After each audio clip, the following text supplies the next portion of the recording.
Welcome back, everyone. We are here, the lacrosse rundown.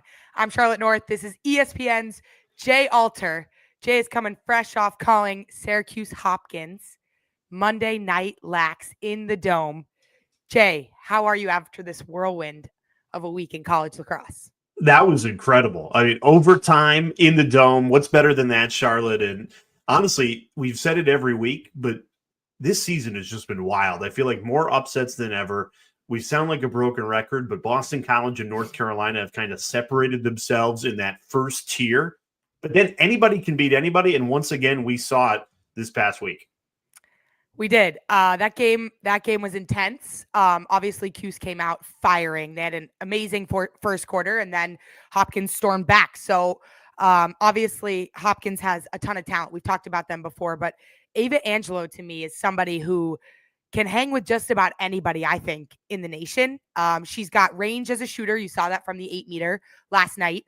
But she's got vision. I love the offensive style that Hopkins played with. They played fast. They like to run a heavy pick game, 2-man game on the elbow. And this is the game winner right here. And you know what was so amazing about that, Charlotte, is you mentioned Ava Angelo, who had 6 goals, and she's a great story. Yep. Ashley Mackin had 4 goals. So you're thinking it's going to be one of those two. Mackin had scored both overtime winners earlier in the season. And then MK Lesko, it's just her second goal of the entire season. And it's an overtime winner to beat Syracuse. I think what's incredible about Angelo, too, is Syracuse native, grew up 10 miles from the Dome. Nearby, her brother plays for the Syracuse Crunch, AHL hockey, which is like minor league hockey, AAA baseball equivalent, scored his first goal for the Crunch the night before the game. Like, you can't script that stuff. It was just an incredible weekend for the Angelo family, and to get it done in the Dome. And, for me, Charlotte, Hopkins is the team that I think could emerge, right? As we look at kind of the top tier, you got Boston College and North Carolina. Then Northwestern and Yale, I would say, is punching right below them. Who's going to join that kind of elite class? Why not Hopkins? They've showed that they have the makeup to win these close competitive games, wins at Stony Brook, at Syracuse, Penn. They beat Duke earlier in the year, who could be a top team in the ACC and has continued to improve. I think the Johns Hopkins Blue Jays are on the rise, and wouldn't be surprised if they make a run in May. I love what Tim McCormick is doing as the head coach of that program. Obviously, they have a fast style of play. I mentioned the style of offense that they play, similar to a Northwestern style offense with the heavy pick game. But again, I think that they're going to be right up there with Northwestern in the Big Ten. And you mentioned the wins that they have. Both Syracuse and Johns Hopkins have played a very difficult schedule. I mean, Syracuse played Stanford on Friday night, another overtime game. They come in Monday. They have to play another top 10 opponent in Johns Hopkins. So, those are two teams in Syracuse and Hopkins who have had a lot to handle in early February and March. And now they get into conference play. This is where Hopkins can go steal a couple wins. They're going to face Michigan. They're going to face Maryland and obviously Northwestern. But the race for the Big Ten starts this weekend, and we'll get into that in a little bit. But I agree with you, Jay. I think Boston College and Carolina have set themselves, far above the rest of the pack right now. Obviously, they play each other at the beginning of April. That will be a matchup that we're excited for. But those two teams in the ACC, Boston College and Carolina, have just, again, we talked about it last week, just an insanely deep roster at almost every position. And it seems like that's what's allowing them to separate themselves.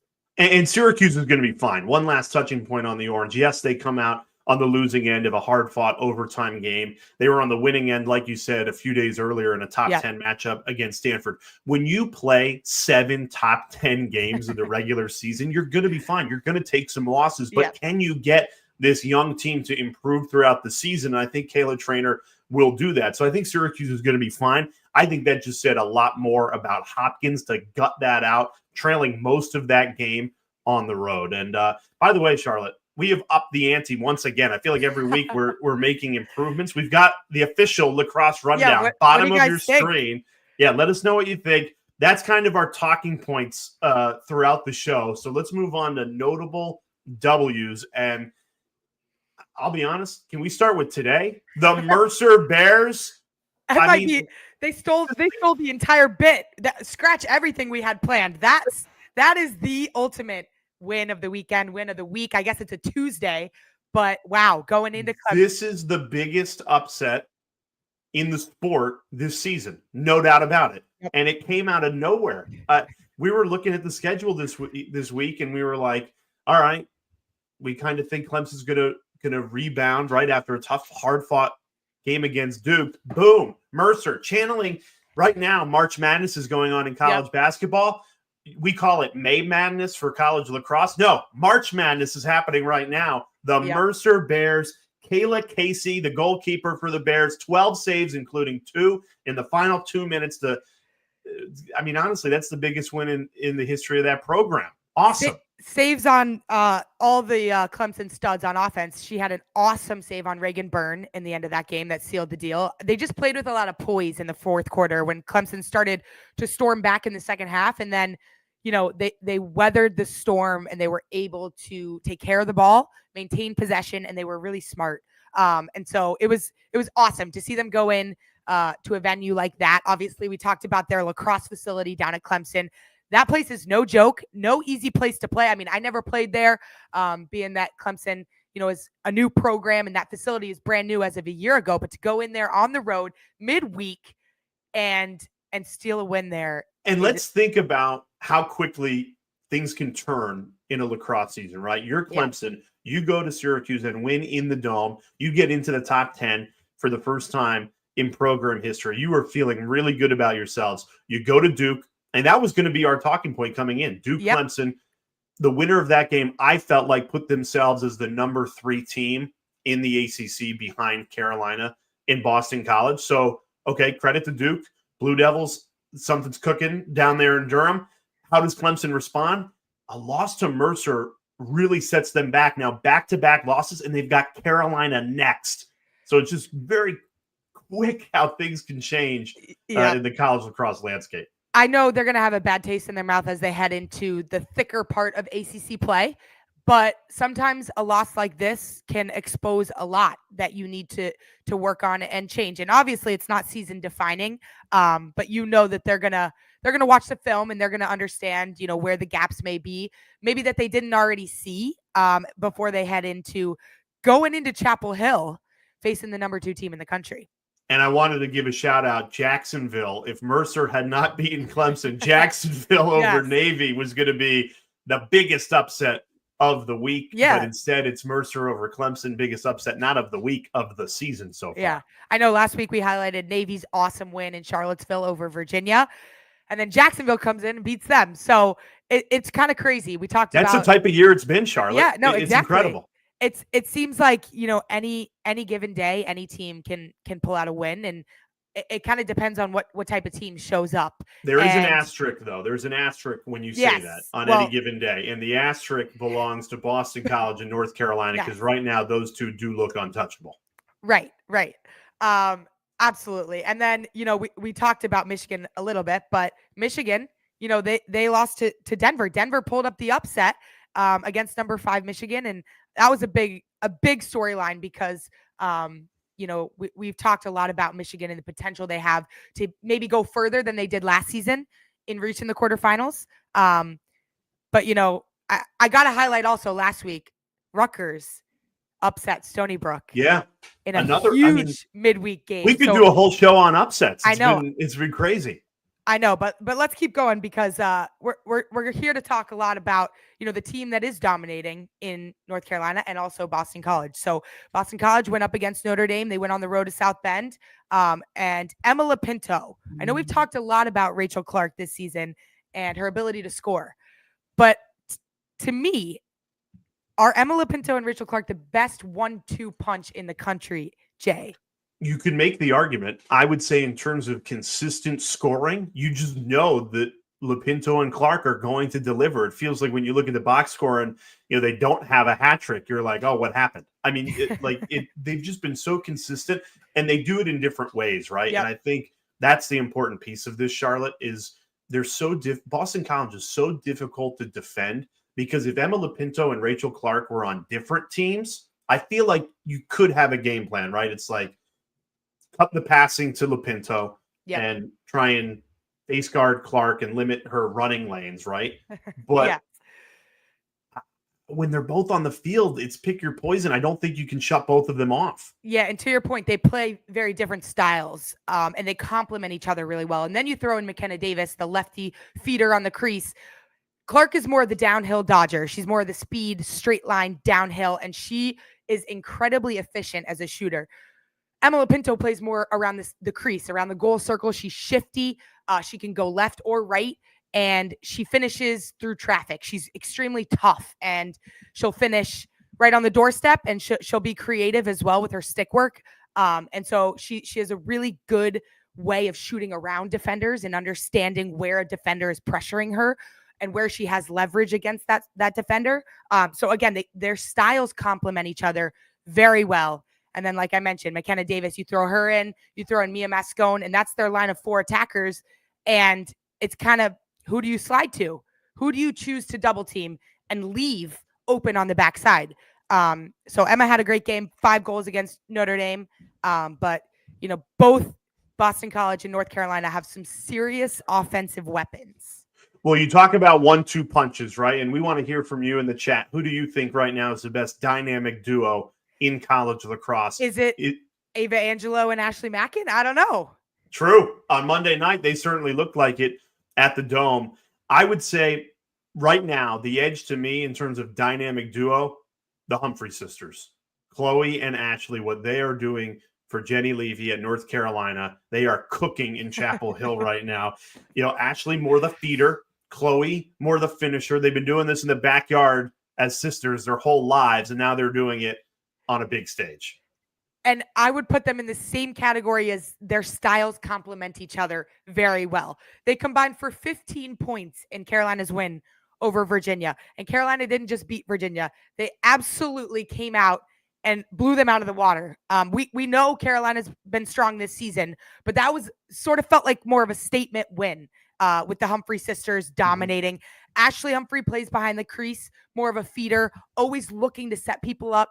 Chloe has the slick two-handedness. She's able to dodge, but also really sneaky on her cuts. But she catches everything, it seems like. So to have your sister back there who has the elite passing and the elite vision to then set you up exactly, where she knows you're going to be, it's pretty tough to stop. Well, you see we got on the screen UNC 1B, and that's because you and I both vote in the poll, and I'm having a hard time putting North Carolina at 2 because eye test-wise, I think they might even be a nose in front of Boston College. We'll find out on April 5th when they play against each other. But I want to vote 1A and 1B because they've both handled their business. The difference right now is North Carolina isn't just winning these games, Charlotte. They are throttling their opponents. Virginia is a good team. They won by 12. I mean, this is an incredible Carolina team. And I'm using the term revenge tour because they had so many injuries a year ago. They felt like this is the team they could have been last season, and they had to wait. They had to be patient. They had to overcome adversity and injuries, and now they are unleashing it. They are taking no prisoners, and I just think they're the most dynamic team, and it all is led by, or at least starts with, the Chloe and Ashley Humphrey. And you would think coming into this season, it may have taken them a little bit to develop that game experience together. Obviously, when you practice together all fall, you play in a few scrimmages, and then you come in and you have a grueling preseason. You develop a lot of chemistry naturally, but game experience is huge. And this is Chloe Humphrey's first collegiate season, as is the transfers that they added in Olivia Vergano, Sarah Gresham. As we mentioned, they came in from Virginia Tech over to North Carolina, and you have to build that sense of chemistry together alongside Marissa White, and a number of other players on Carolina who were sidelined to injury last season. But it didn't seem like they needed a lot of that experience to start gelling and generate a lot of assisted goals and seem like they're playing a very complete style of lacrosse, a together style of lacrosse. So it's fun to watch, and all eyes on that matchup down the road in April. Yeah, it's making it seem like that April 5th game between Boston College and North Carolina could very well be a national championship preview. And again, it's early. Teams can improve and play their way to that level. But right now, as we sit here in March, it does feel like Boston College and North Carolina are a clear 1A and 1B. we talked about the Ivy League a couple of weeks ago, Charlotte, year of the Ivy League. And I think Yale, again, they've handled their business. They've stayed perfect. But a team that caught my eye, the eye of the tiger, if you will, the Princeton Tigers brought it. I thought that was going to be a 1-2 goal game against Harvard. Statement win for the Princeton Tigers. And they could be the team out of the Ivy League that challenges Yale at the top of that conference. That might have been one of the more shocking scores of the weekend. I mean, I knew Princeton had some offensive power and a lot of, ball dominant goal scorers that could really put up some high numbers. Princeton's up there in the offensive scoring category in the nation. But when they came out and beat Harvard in the way that they did, I'm now thinking, maybe we're going to see a Yale Princeton Ivy League duel. I mean, and the Ivy League could have multiple teams get a bid to the NCAA tournament. But to me, Jamie McDonald, 5 goals, 5 assists versus Harvard, 10 points on the day. And it wasn't a quiet 10 points. She did it in style. She's a dynamic lefty attacker. She's shifty around the crease. She's explosive. She won Ivy League Offensive Player of the Week this week, rightfully so. But she's got Mackenzie Blake alongside of her. And I know we've mentioned her on this show before, but Mackenzie Blake is a tall, strong offensive threat. She's got a lot of range. We saw it in the game against Harvard. She's not afraid to take a step down, but she'll beat you to the inside. She's also got that tall presence off ball. So when you have that Jamie McDonald looking for you as that lefty feeder, it's no surprise she put up 10 points. It's no surprise that this offense is clicking. And again, we talk 1-2 punches. They could be right there in that same category, Jamie McDonald and Mackenzie Blake. Yeah, keep letting us know who you think the best 1-2 punch dynamic duo in the sport of college lacrosse is right now. Yeah. I agree. I mean, I think you look at Princeton and they had a tough early season loss to Virginia, but they've really bounced back from that performance. And I feel like they're a team that, again, is going to continue to improve throughout this season. And wouldn't be surprised if they work their way into a top 8 seeding. Because really that's when you talk about seeding and why is it important in resumes and these losses that Clemson has suffered, why that's significant is because that probably bumps them out of the top 8 conversation right now. And I think it's important because you get to host the first and second round of the NCAA tournament at your home site on your home field if you get one of those top 8 seeds. And that's huge. I mean, we're used to seeing, in the Ivy League in the past few seasons, it's been Penn and Yale at the top. And both of those teams reached the Elite 8 last season. But I think that, we talk about the race for the ACC. We talk about the race for the Big Ten, the race for hosting the Ivy League tournament and winning the Ivy League championship. That could result in hosting an NCAA tournament game, but hosting all the way through as a top 4 seed, which would be game-changing for a team like Princeton or a team like Yale. Yeah, it wouldn't surprise me if the winner of the Ivy League does get that 4 seed. It kind of seems like it'll be North Carolina, Northwestern, Boston College, a mix of those 3 as the top 3. But who's going to get that 4 seed? We mentioned Johns Hopkins could be a potential candidate, but the winner of the Ivy League with the strength of that conference this season definitely could get that number 4 seed. All right. So you mentioned that I was at Syracuse this weekend. So I did the basketball game Saturday night. I did the women's game yesterday, which was awesome. Went to overtime. Hopkins won. But on Sunday, this happened. And I have never been fooled like this in my broadcasting career. Joey Spallina. It was a day of firsts. Flips the ball, I thought, to Sam English. Keeps it himself. Lets it rip. Goalie Luke Stout, totally fooled like Paul Carcaterra and I. We're all watching English and Spallina on an empty net. Hidden ball trick executed perfectly. I think every single person in that dome, I don't know how many people there were in there, 5, 6, 7,000 Over 8,000. Over 8,000. It was an awesome atmosphere, great crowd, everything that makes the sport so great. Nobody knew that Joey had the ball right here and a step down from the 30-yard line. That's on an empty net. It's not as easy as it looks, but his execution on the hidden ball trick, I love this play. It's been a part of lacrosse for as long as I can remember. And when you see it executed like this, it's so satisfying to watch. You see the way that he cradles, but not too excessively, so that he doesn't throw off the defense and signal to them that he has the ball. But Jay, I mean, come on. How did you not see this? You got cameras everywhere. Charlotte, I did not sleep Sunday night. I was devastated because there's so much going on in a broadcast, and Syracuse had just scored 2 goals in 36 seconds before that. So we're recapping the crazy streak, and then you see English going to goal, but you don't see him shoot, but the ball's in the back of the net, so you're confused. I just screamed, Sam English buries another one.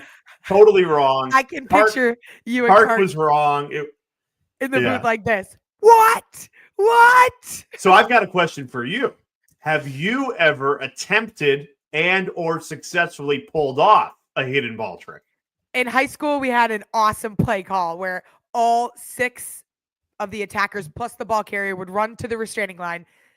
We'd hide who was going to receive the ball, and then you all break out. It's textbook camp lacrosse. When is that legal? It is. I mean, it is. But if you want to have some fun with it, that's always a fun play to throw in. But I mean, as if this Hopkins-Syracuse men's lacrosse rivalry could get any better, could warrant any more highlights. That was unbelievable, and I'm just so glad it was you and Kark in the booth because.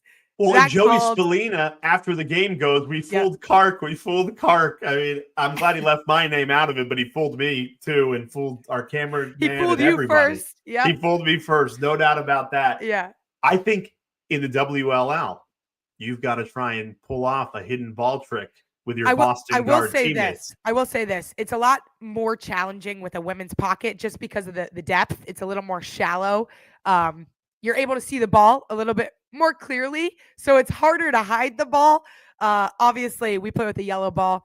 Men's lacrosse players play with the white ball, but it's harder to hide it, but it's definitely been done before. So I am going into the chat right now because Michaela Wilson says, me and my teammates did it once. Way to go, Michaela. Yeah, Michaela. And then Ava Lee says, as long as we're talking men's lacrosse with Syracuse's big win against Hopkins, how about Ohio State beating the back-to-back national champions Notre Dame? Incredible. That was unbelievable. Came down to the fourth quarter, a 1-goal game.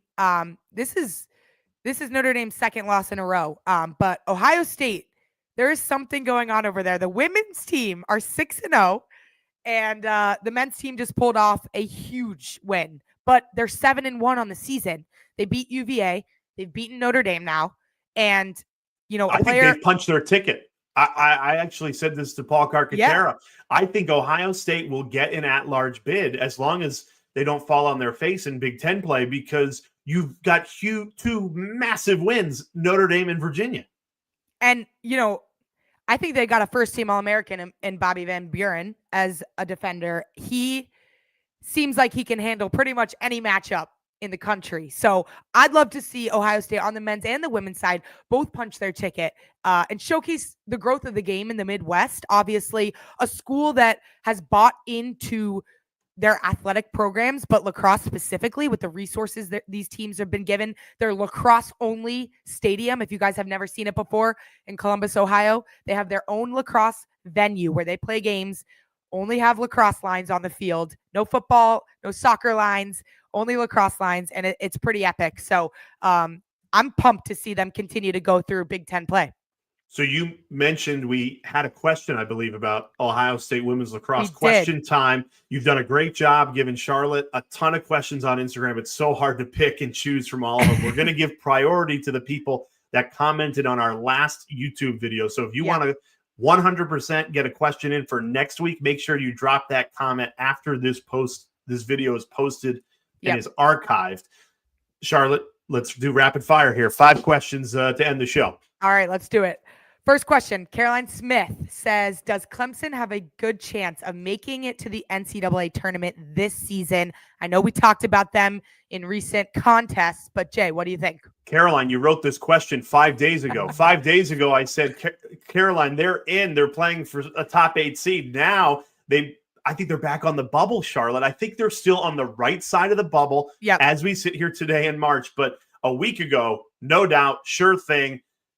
Back-to-back losses, Duke and Mercer. I think they're going to have to find a couple of big wins in ACC play. Yeah, and we mentioned the race to make the ACC tournament. Their only top 8 ACC teams make that tournament. And right now, after BC and UNC, the rest of the pack is sitting at 2-1 or 1-2, and they're going to have to fight their way to steal a couple because you've got all these teams kind of interlocked in that midsection. So it's going to be interesting. Obviously, a lot can happen from now to then. We've got a little over a month until the ACC tournament, so a lot can happen. But I'd love to see them make the tournament. Great question. All right, next one. Charlotte Woolley says, did you like playing pro more than college lacrosse? Good question. What do you make of that? Very good question. What's interesting is the formats of college lacrosse and the rules of college lacrosse are slightly different from the professional game. Obviously, with the WLL, we just played sixes style lacrosse. It was very fast, high scoring. Obviously, you have to be able to play both sides of the ball. Playing professionally is something that I've dreamed of, for so long, but, playing collegiately is so unique because it's a full-time job as well. You're playing with your teammates every day of the week, and from the moment you step on campus in August all the way through May, you're working towards one goal, and that is to win a national championship. And when you have a team that is so bonded under that goal and dedicated to each other and getting better every day, no matter what it's going to take, that's very unique. And at the WLL and at the Boston Guard, we're looking to build a similar type of culture and establish ourselves to being the best team that we can be. So it's hard to pick one. Obviously, I was going to say, you're dodging the question like a defender. I mean, it's hard to pick one. I mean, winning a national championship in college is unlike anything, but winning a professional championship is something I've also always dreamed of, and it's where I'm at currently right now. So I'm gonna stick with, I guess, the professional game right now, but it's a matter of where you are. I'm throwing the flag. These are Ellie, my daughter's socks. But they're going to act as flags. I'm throwing the flags. Why? Because here's the difference. Here's the tiebreaker, all right? If you said it's 50-50, here's the tiebreaker. I know you in your game, you missed those 8-meter free positions. I know you did. You wanted to sting corners on the 8-meter, and you can't do that in the pro game. Okay, well, you never know. Maybe we will be able to down the line. We'll see. But Caesar, are you trying to tell us something? I don't know anything. No, I'm saying I love field lacrosse. My heart is all in on field lacrosse. I'm teasing you. No, love sixes. I love box lacrosse, but my heart belongs to field lacrosse right now. But I love playing all formats, so I can't pick one really right now. But I do love playing professionally because that's where I'm at right now. That is a great question. Thank you for sending it in. Next one, Ava Lee Lax. Here's the Ohio State question. Lock it in, Jay. Is Ohio State only ranked because they haven't played many top teams? Oh, Ava, that's harsh. What do you mean? First of all, they know they're going to play top teams in Big Ten play. They're going to have to go through the gauntlet. And no, you go. I was just going to say, I don't mind building confidence early in the season. No, but look, we just saw Mercer beat Clemson. Nobody's easy. It's hard to win any game, right?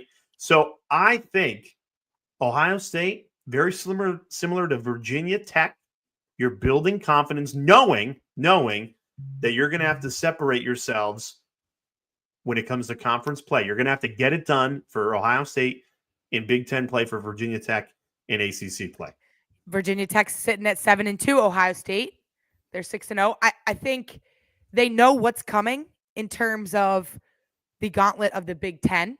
And if they can steal a couple, like we mentioned, the Michigans, Northwesterns, Hopkins, Maryland now cracking into the top 5.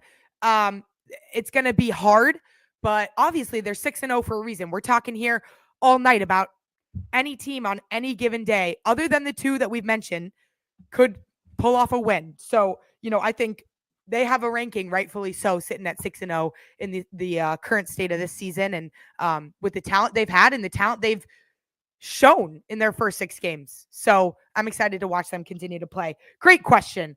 All right. Next one. The winning difference asked us, which team that you have played for had the best culture, but more so what made that team great? This is a great question. Winning difference. Thank you guys for tuning in.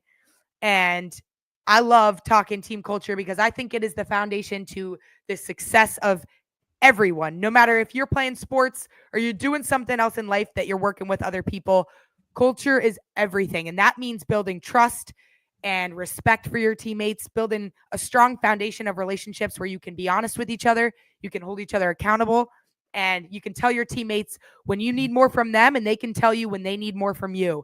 And that's how you build a winning locker room and a winning culture. And I think I've been so lucky to be coached by Acacia Walker at Boston College and a number of other coaches that have instilled that importance of culture in me and have shown me how valuable it can be to have a strong culture. And those coaches, we talked about Boston College, they spend a lot of time working on that winning culture. And, I've carried with me the things that they've taught me in terms of how to go out there and attack that style of culture and try to build that in other areas of your life. So if you guys are out there and you're on a team and you're working on building your culture here early in the spring season, learn how to connect with your teammates and build those relationships, build the trust, build the accountability within each other. And that will be contagious to the rest of the team. And slowly but surely, you'll all be rowing in the same direction. And when you hit a bump in the road, you'll always be able to fall back on your team culture. And you'll always be able to turn to each other, knowing you have that strong foundation that you can conquer any bump, any setback, any sort of adversity that you guys are facing. And, that's something that makes a huge winning difference. Shout out winning difference. Let's go. All right. Jay, you got anything to add on that? No, I wrote 2 words. Oh, you can't see it because of my light, but 2 words: Acacia Walker. When you talk culture, she is the best. She is. They don't rebuild at Boston College; they reload, and that's because of the culture that she has set there. Great question from the winning difference. Absolutely. She is the epitome of strong culture. So, final question of the day. I wish we could get to all of them. As Jay mentioned, we cannot, but we will always keep our questions going on next week's episode. Final question. Mount Greco asks, what are your thoughts on NIL and the way it is changing college sports? Whoa, Matt, we need another hour. You know what? We'll do this. I promise you this, because it's evolving every single day. It is. And it started with college football and college basketball, but it is trickling to college lacrosse. A lot of coaches are talking about it right now, and it's going to be even more impactful next season. Charlotte is a player that would have commanded a lot in NIL.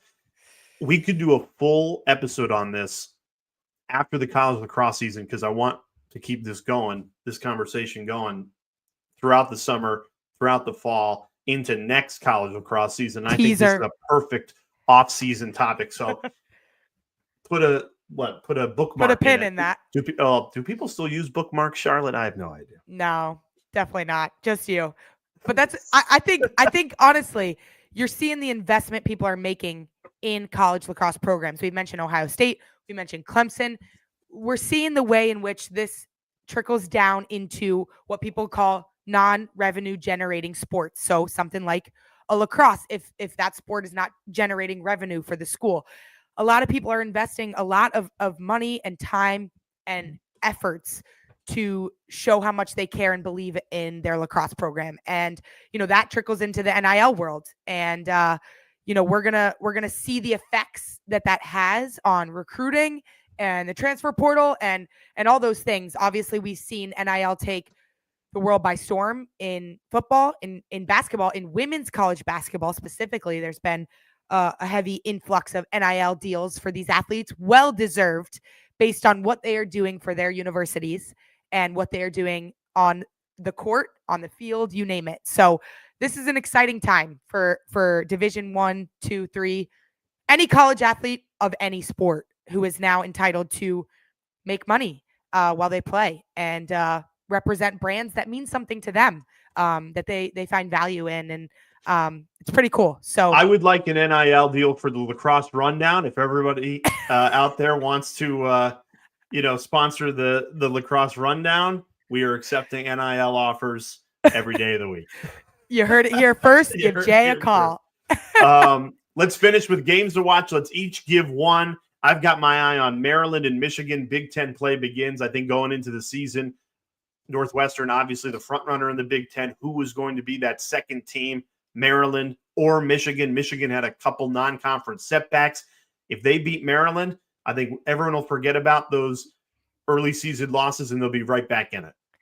I would agree with you there. I'm going to go with Virginia Tech at Stanford. They're flying out to California, across the country, going up north in California, and they're playing a Stanford team that's going to be hungry for another ACC win. Both of these teams sit 2-1 in ACC play. We talk about how that rest of the ACC is going to shake out as we go into heavy conference play.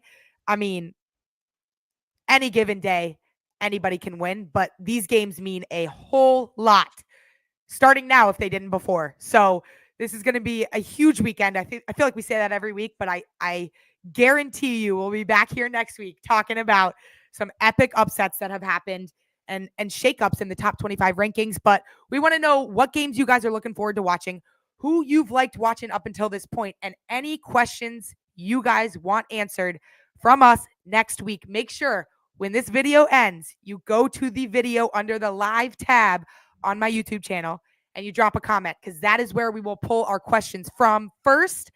And we will continue to get your thoughts on the state of lacrosse in the world right now. I love it, Charlotte. Tuesdays, 8 o'clock, the lacrosse rundown. It's now an official staple. It started off a little casual. Now, boom, we're committed. Tuesday, 8 o'clock. We appreciate all the support, and it's been a lot of fun. And Jay's inbox is open. Thank you guys for joining us. We will see you guys next week.